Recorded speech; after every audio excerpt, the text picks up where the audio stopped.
വരുമെന്ന് മാനേജർ വിളിച്ചു പറഞ്ഞപ്പോൾ വിശ്വാസമായില്ല. അങ്കിളിന് ഇപ്പോൾ വിശ്വാസമായില്ലേ? ഞാൻ നിങ്ങളുടെ പഴയ ശ്രീരാജ് തന്നെയാണ്. ഇന്ത്യൻ ടീമിൽ കളിച്ചു എന്ന് കരുതി എന്ത് വ്യത്യാസം ഉണ്ടാവാനാണ്? കളിയൊക്കെ നന്നാവുന്നുണ്ട് കേട്ടോ. അയ്യോ, അങ്കിള് ക്രിക്കറ്റ് കാണാറുണ്ടോ? അയ്യോ പിന്നെ, മോന്റെ കളിയുള്ള ദിവസം ഞാൻ ബാങ്കിൽ പോലും പോവാതെ ലീവ് എടുത്തിരുന്ന് ക്രിക്കറ്റ് കാണും. ഓ മൈ ഗോഡ്, ഇത് ഒരുപാടുണ്ടല്ലോ. കഴിക്കേ? ഇതൊന്നും ഞാൻ കഴിക്കാറില്ല, ഡയറ്റിങ്ങിലാ. ഓ അങ്ങനെ പറഞ്ഞാൽ അങ്ങനെ ഒരുപാട് ഓടിച്ചാടി കളിക്കുന്നില്ലയോ? വയറ് നിറച്ച് ഭക്ഷണം കഴിക്കണം. ശരീരം നോക്കാതെ ഒരു ഡയറ്റിങ് പാടില്ല. ഞാൻ അങ്കിളിനെ കാണാൻ വന്നത് ഒരു ഡെപ്പോസിറ്റിന്റെ കാര്യം സംസാരിക്കാനാണ്. മോന്റെ മാനേജർ സൂചിപ്പിച്ചിരുന്നു. ഓക്കെ, ഇന്ന് തന്നെ അക്കൗണ്ട് ഓപ്പൺ ചെയ്യണം. ഇന്നൊരു ആഡ് ഏജൻസി ആയിട്ടൊരു കോൺട്രാക്ട് സൈൻ ചെയ്യുന്നുണ്ട്. അഡ്വാൻസ് ചെക്ക് ഞാൻ നാളെ ബാങ്കിൽ എത്തിക്കാം. അങ്കിള് തന്നെ ഏതെങ്കിലും നല്ല സ്കീം നോക്കി ഇൻവെസ്റ്റ് ചെയ്യണം. ആ ഇപ്പൊ പുതിയ ഒരുപാട് സ്കീം വന്നിട്ടുണ്ട്.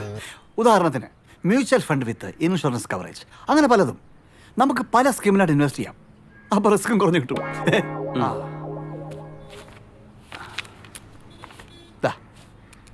ഈ മാർക്ക് ചെയ്തെടുത്ത് സൈൻ ചെയ്താൽ മതി. ബാക്കി കാര്യങ്ങളൊക്കെ ഞാൻ ചെയ്തോളാം. ഓക്കെ. അങ്കിളിന് വേറെ എന്തെങ്കിലും ഡീറ്റെയിൽസ് വേണേ? ഓ, എൻ്റെ മാനേജറെ വിളിച്ചാൽ മതി. ഓ, പാൻ കാർഡ് കോപ്പിയും പറ്റും, ആള് തന്നെ എത്തി. ഓ ശരി. ആ പിന്നെ മോനെ, ഈ എത്ര രൂപയുടെ ചെക്കാ വരുന്നത്? അല്ല, ഈ അതറിഞ്ഞിട്ട് ഇൻവെസ്റ്റ്മെന്റ് പ്ലാൻ ചെയ്യാൻ വേണ്ടിയാ. ഇത് ജസ്റ്റ് ഒരു 50 lakhs-ൻ്റെയാ. ഒരു വർഷത്തെ കോൺട്രാക്റ്റിന്റെ അഡ്വാൻസ് ആണ്.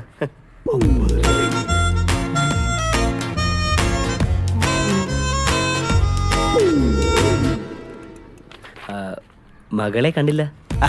അവൾ ഇവിടെ എവിടെങ്കിലും ഉണ്ടാകും. ആ മോനൊന്നും കഴിച്ചില്ലല്ലോ. അയ്യോ അങ്കിളെ, ആ എന്ന് പറഞ്ഞാൽ പറ്റത്തില്ല. എന്തെങ്കിലും ഒന്ന് കഴിക്കണം.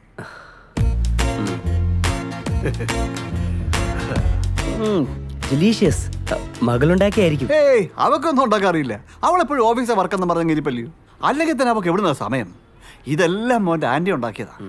ആന്റി നല്ല അസലായി കുക്ക് ചെയ്യും. ആ ക്യാരറ്റ് ഹൽവ എന്ന് കഴിച്ചു നോക്കിയേ, നന്നായിരിക്കും. ഇനി ഒരിക്കലാവാം.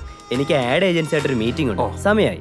എന്നാ പിന്നെ ഓക്കെ ശരി. അപ്പോൾ സമയം കിട്ടുമ്പോൾ ഇങ്ങോട്ടൊക്കെ ഇറങ്ങണം. മോൻ ഇഷ്ടമുള്ളത് എന്താണെന്ന് വെച്ചാൽ പറഞ്ഞാൽ മതി. ആൻറ്റി നല്ല അസലായി കുക്ക് ചെയ്ത്. Sure uncle. ഓ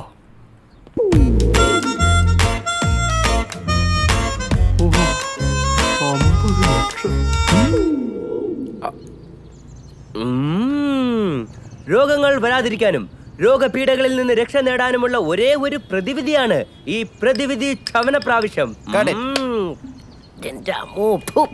എന്തുവാണ് ഇത്? വെള്ളം കൊണ്ടുവാ. ഇതൊന്നും പശയാ? നല്ല വെള്ളം തന്നെ.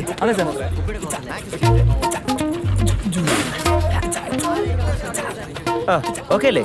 നന്നായിട്ടുണ്ട്. ആ ഇനി അടുത്ത ഷോട്ട് എടുക്കാൻ കുറച്ച് ടൈം എടുക്കും. ശ്രീ ഇരിക്കേ. ഓക്കെ. അല്ല, ഞാൻ പറഞ്ഞ ഡയലോഗ് ക്ലിയർ ആയോ? അതൊന്നും പ്രശ്നമല്ലെന്നേ, നമുക്കെല്ലാം ഡബിങ് ശരിയാക്കാം. ആ ശ്രീ, നമ്മുടെ കഴിഞ്ഞ ഹെഡ് മസാജറിന്റെ ആഡ് കണ്ടിരുന്നോ? ഇല്ല. കുമാർ, എന്റെ ലാപ്ടോപ്പ് കൊണ്ടുവരൂ.